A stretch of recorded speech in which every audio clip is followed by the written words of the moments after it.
Guys, this is a review for the AM09 hot and cold Dyson fan. Comes with a very handy remote, as you can see. Has some obvious buttons and some not so obvious buttons. On the top left there is the power button. This obviously switches the fan on. Blue for cold, red for hot. It's nice to have it actually so obvious instead with some of the complicated fans that we have out these days. They make it so complicated. So it is literally push the cold button, up temperature, down temperature. You have the four little options. Direct air flow basically comes through in one straight line. The air flow widener, which basically sends out the fan in a wide 180 degree spin. You have your timer button, which rotates from 15 minutes all the way up to 9 hours. You also have the oscillating button, which you push the button and as is, it oscillates around the room. Bearing in mind that the temperature that you pick, it is the temperature that it will get to for the room, and it will keep it at that temperature, whether it be hot or cold. If obviously it's on timer, it will timer on and keep the temperature flowing for that time on that temperature itself. So this is a handy little remote. It's magnetic, which Dyson have very cleverly done, so it just sticks to the top. Can't lose your remote. If for instance you do lose your remote, very handy. Literally just push the button, turns on, hold it down, and it will actually change temperature and go through. It goes all the way up from 0 up to 34 and then all the way back down again at 37 even. On the back you will notice there is a little button there. You can push that to angle the fan. So now the fan is angled to go upwards, or you can push it back and angle it so it goes downwards. It just depends on where you want your air to flow. It's very lightweight. It's very child safe. Obviously you can touch it. It's not going to burn you. It's not going to hurt you. You can move it around as you please. It's a very good fan. Obviously it has a very handy remote as well.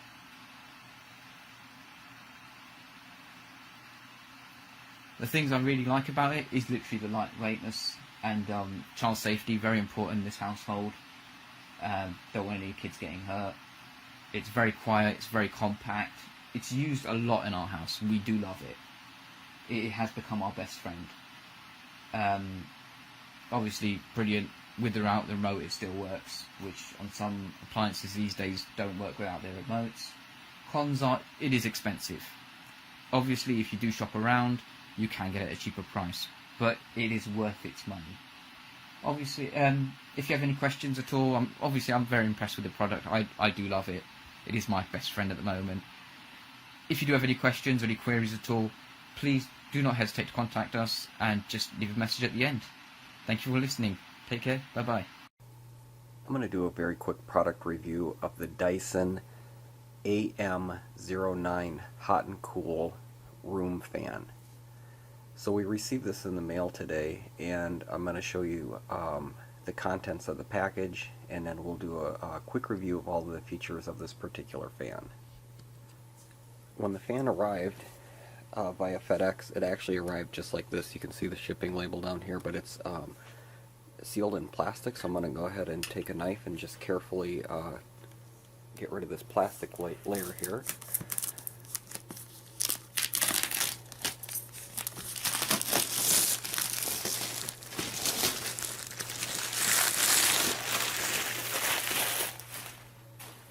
And then we'll go ahead, there's a tape seal on here. And let's go ahead and see what's inside.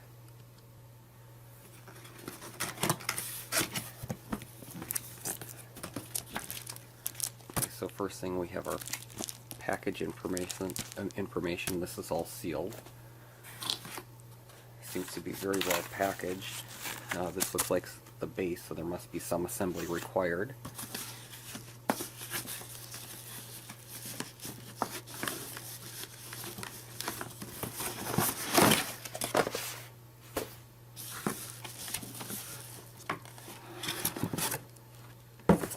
And then here is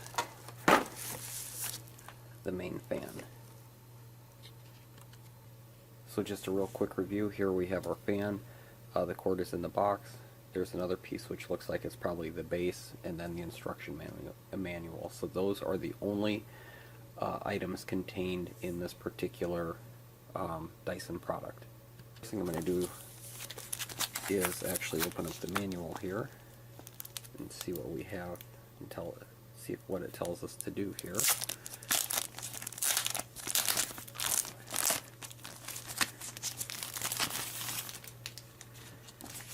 See, there's the envelope for the warranty to mail back, and then so the assembly instructions here says remove the remote control docks magnetically. Looks like you just push it on the base, put it on the base, and then click and turn it in. So let's go ahead and do that and get this thing assembled. So pull the power cord out here. Nice thick power cord.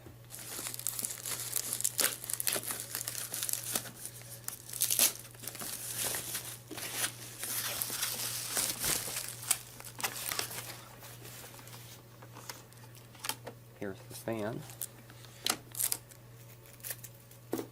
and open this up real quick. Looks like here we have the base, and then the remote control is right in there. So I'll go ahead and open this up also. So here's the base, has a little bit of shipping tape on it. So let's go ahead and remove the remote. And we'll just set this down here, and then we'll put the fan on the base. Like there's really any trick to this, so we'll just go ahead and put this on here, and we will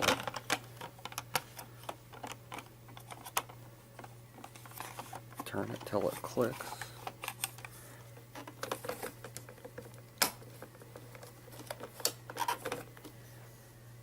There you go. So we'll go ahead and undo the twist tie on the cord.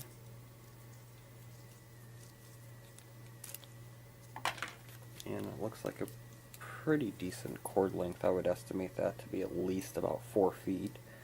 So that's good if you want to put this on a nightstand or something.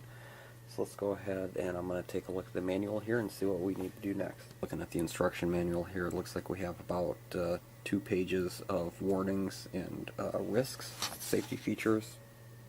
You can go ahead and take a look at that. It does say for best performance, place on the floor in the corner of a room at least 1 meter or 3 feet away from any wall and facing the center of the room.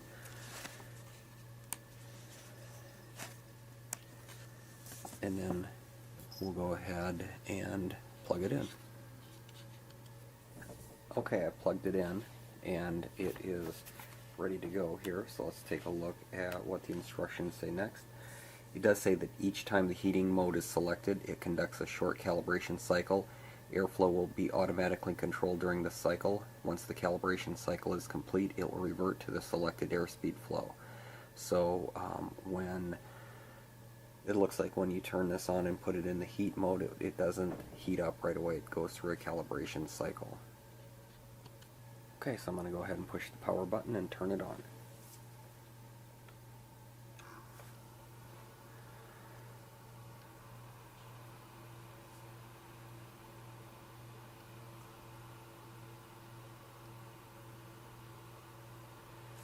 The instructions say in the first use, this machine will default to a temperature 5 degrees higher than the detected room temperature. Thereafter, the machine will remember the last target temperature as well. So it says right at the bottom there, I don't know how I can read it, it's 77 degrees. That actually is 5 degrees warmer than what our room temperature is, because we have our air conditioner set at 72 degrees currently. Okay, so right now it's still set at 77 degrees, and you can see right next to the temperature it's actually illuminated red. So it is actually kicking out heat, and quite frankly it's kicking out quite a bit of heat. I'm sitting probably a good 4 to 5 feet away from the fan at this point, and it is blowing at me, and I can feel it pretty well, pretty easily. Okay, let's go ahead and change this to the cooling mode.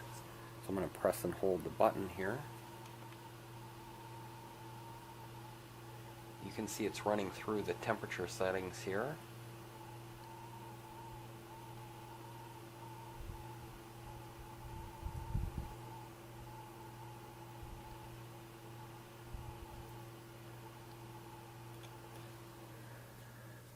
So now that it has gotten below the actual room temperature, the heating element has actually shut off. So I'm going to use the remote control here, and I'm going to put it on the cooling setting. So I'm going to use this button right here and put it on cool.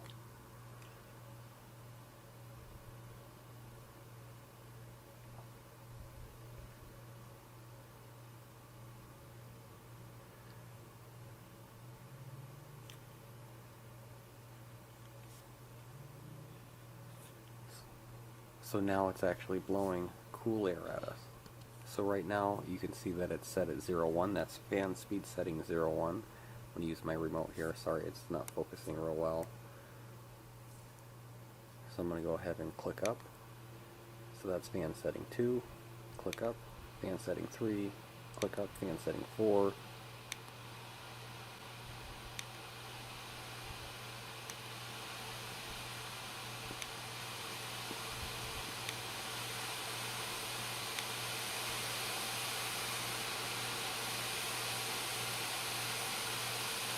So that's actually moving quite a substantial amount of air on fan setting 10, and that is the highest setting that it goes. And quite frankly, it's actually fairly quiet. It's probably not much more loud than our ceiling fan when we have that on the high speed setting. I'm just going to show you here. So right now, and again, I've only had this out of the box for about 5 minutes, so I'm sort of reading the instructions as we go here. But right now it's actually in the heating mode, and it's currently set at 72 degrees, which is the air temperature in the room. So if you want to adjust that higher, you're going to click up on the remote control with the red button. So we'll go ahead and click it. So now it's up, the red light kicks on, so it's actually producing heat at this point. Again, you can adjust your temperature, 76, 75, 74. So right now, again, the air conditioner is set right at about 30 or 72, 73 degrees. So if the air temperature drops much lower, the fan will actually kick on and produce heat. So then I'm going to switch it back to the cool mode, and when you get it on the cool mode, it goes back and reverts to your fan settings. So then over here on the left side of your remote, you have your fan speed settings that you can adjust up and down. A couple other buttons we have on the remote. We have the timer button down here, and again I'll read through that and figure out how that works. It has an oscillation button, so I'll go ahead and push that, and now you can see that it will, oh, I'm sorry, that is the diffuse, personal, and heating modes. This button right here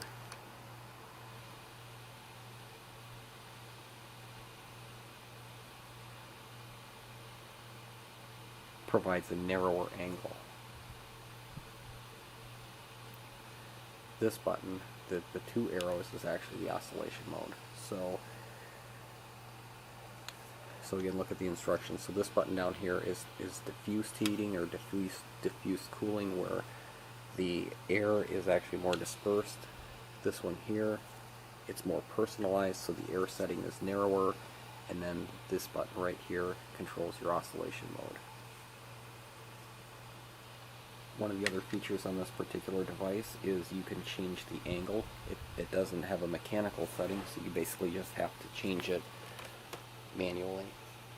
So you can select it up or down, whatever your preference is. So that probably wouldn't be too bad. So for instance, right now, I have this on the floor. Our bed is behind us, and if you were going to lay in bed and wanted the fan and the air directed up, you could just manually adjust it this way. Okay, so I spent probably about 10 or 15 minutes just sort of playing with the fan here a little bit. Really, there's only about 2 pages worth of actual instructions. It seems pretty intuitive, pretty self-explanatory. So I believe that this seems to be a very, very high quality product. Anything Dyson typically is. We have a couple Dyson vacuum cleaners. We've had them for 5 years now, and they still work like the day that we purchased them. So I think this is a very high quality product. I would certainly highly recommend, if you're considering purchasing one of these, you certainly get what you pay for, so that, you're paying for a very high quality item, and this certainly fits that description. So thank you for watching, and I wish you all the best.